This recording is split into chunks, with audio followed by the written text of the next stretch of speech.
жерден аткылап, бул жерден аткылап, эки эле солдат ар кайсы жерлерден аткылап отуруп, булар көпчүлүк экен деп бир айылга киргизбей ошол айылга эки эле солдат.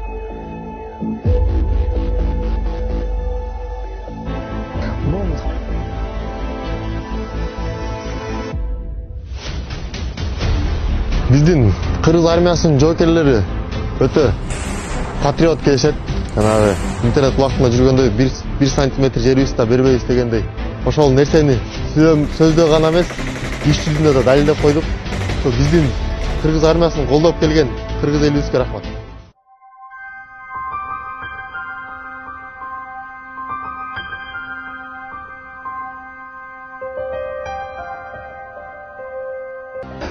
Кыргыз элим колунан келген жардамын аябай бизге жана ушу карапайым калкка чоң жардамдарын берип жатышты. Материалдык каражат болобу, аскердик жактан жардам болобу. Бул жардамдын артында чоң нерсе жатат десек жаңылышпайм.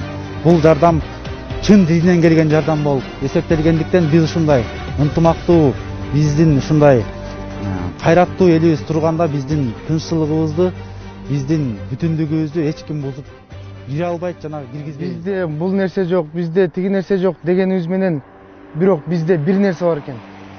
Бизде дух бар экен. Биздин элибизде дагы, аскерлерибизде дагы дух бар экен. Эки эле аскер, элүүдөй тажиктин аскерине туруштук берди. Биздин элибизде дагы, аскерлерде да бизде дух бар экен.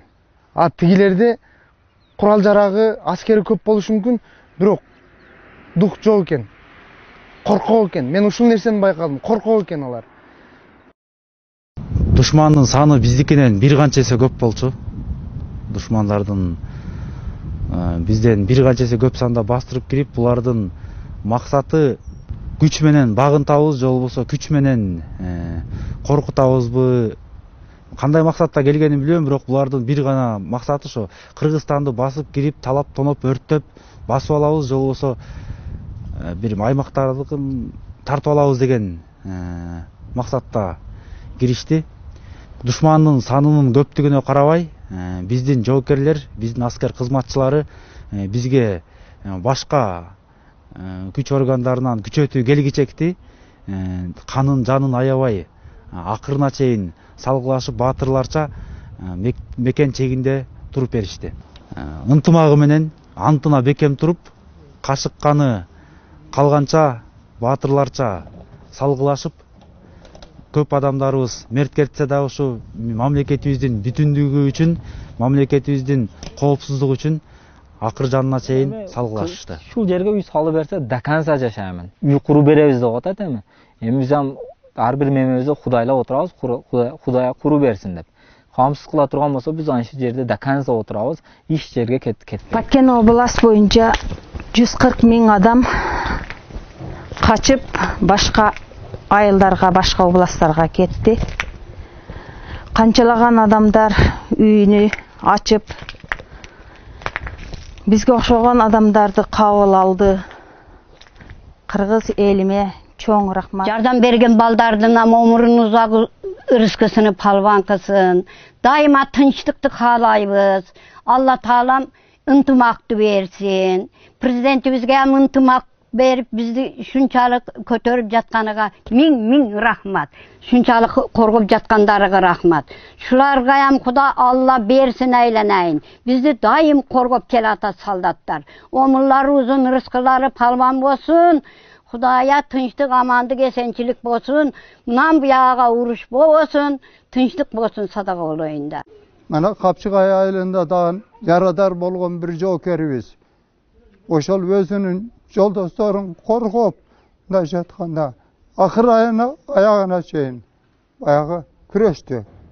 Мындай жоокерлерден көп болсо биз айтат элек, булар чыныгы ата мекенин сүйгөн жоокерлери. Ошого окшогон жоокерлерге биз Аксай элинин баягы эли, жалбеле кыргыз эли буларга абдан ыраазычылык билдирип туруп, ушундай жоокерлерибиз көп болсо деп баягы айтар элем да. Батырлык көрсөтүп, Kaza olup kalgan jokerlerdi bizden elimiz eş kaçan unutmaydı. Alardan yaşatkanda yerdeki ömür boyu bizim жүрегибизде сакталат. Ошол заставанын солдаттарыга Аксай эли өтө ыраазы. 5 деген баа бүгүн да кадымда сүйлөп атат. Мен өзüm чын дилимден кыргызстандык болуп жаралганыма аябай сыймыктанамын. Себеби аз солдаттарым шунчалык курал жарактары аз болсо дагы Аксай Капчыгай элини коргойбуз деп солдаттар эр жүрөк баатыр солдаттарым бар үчүн мен аябай сыймыктанамын.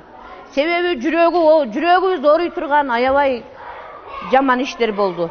Солдаттарыбыздын өлгөндөрүгө, өзүмдүн айылымда 4 адам өлгөнүгө аябай каттуу өкүнүчтөбүз. Ошол батыр солдаттардын мана шундай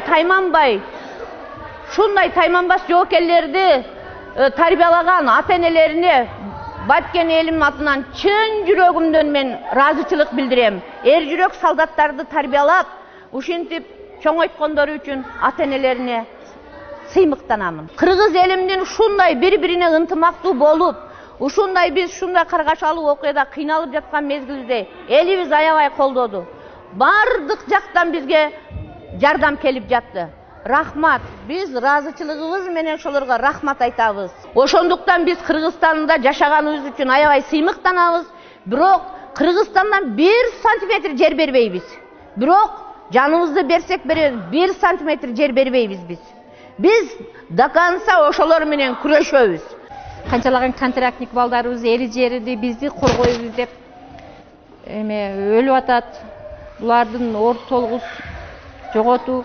Кайрат айтам бардык кыргыз элиме ошо жоготкон балдарын жоготкон энелерге кайрат айтам. Отурган бүт энелер, ошо жерде отурган энелер бардыгыбыз намазыбызда дуа кылып атабыз ошолорго. Ушундай эле атсаң, уже Баткенге жардам деп Бишкекте жазылган. Башка 7 областтын бардыгы да жазылган. Баткенге жардам деп эл тапканын алып келип керек болсо баягы кызды, орукчан кызды көрдүк биз Капилкадагы баягы тапкан акчасын алып келип берди. Өтө ыраазы болдук. Ушундай биз ушундай Кыргызстанда жаралып, ушундай Кыргызстанда жашап жатканыбызга өтө суктанып, бардык эли журтубузга, ушу Кыргызстаныбызга чоң элдерине рахмат, Алла ыраазы болсун. Туулган жердин топурагы алтын дейт элибизде. Ошо биз алтын топурагыбызды дайым сактап, чегараны бекем кармап, тажиктерге 1 метр да жерибизди бербей, дайым ошол жакта жашаганбыз и жашайбыз.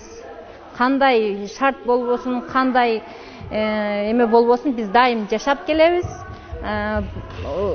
жашай беребиз. Биз патриот элбиз.